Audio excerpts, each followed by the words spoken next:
ব্যৱসায় কৰিলেতো ভালেই পালে নাই। তেওঁলোকে জাতীয়তাবাদৰ নামত তেওঁলোকে অবৈধভাৱে উপাৰ্জন কৰিছে, সিন্ডিকেট কৰিছে, আৰু এটা পক্ষত তেওঁলোকে দেখুৱাইছে যে চৰকাৰ তেওঁলোকে বিৰোধী হৈ আছে, আনটো পক্ষত চৰকাৰে কৈছে যে তোমালোকে এইখিনি কৰা, তেওঁলোকে ইনষ্ট্ৰাকশ্যন দিছে।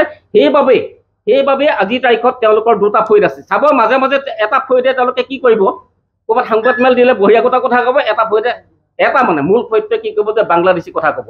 বাংলাদেশী বিতৰণ কৰক, তেওঁলোকে উপায়ুক্তৰ ওচৰত কওক, নথি পত্ৰ বিচাৰক, কিন্তু আজিৰ তাৰিখত এই কথাটো জল পট যে তেওঁলোকে প্ৰকৃততে কোনো সমস্যাৰ সমাধান হোৱাটো নিবিচাৰে। তেওঁলোকে চান্দা মাষ্টৰ, আচলতে তেওঁলোকে চান্দা মাষ্টৰ, উইদাউট চান্দা তেওঁলোকে কোনো কাম নকৰে। তেওঁলোকে দাবী ধমকি বহুতক দিয়ে, তেওঁলোকে চান্দা নলয় বুলি কয়, টেক্স লয় বুলি কয়।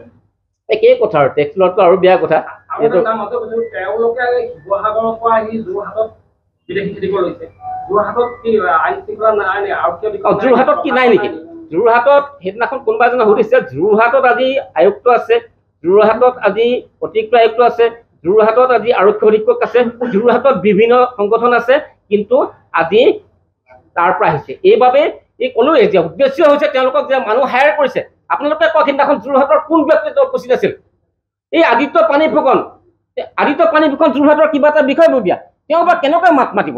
এইবাবে তেওঁ আচলতে ক'ব নালাগে, তেওঁ প্ৰশাসনৰ লগত মিলি থাকে, তেওঁ কোনোবা ঘৰুৱা মানুহে ইয়াতে চকীদাৰ পিয়ন কৰি থাকে প্ৰশাসনৰ আণ্ডাৰত। গতিকে তেওঁ প্ৰশাসনৰ বিৰুদ্ধে কেনেকৈ মাত মাতিব?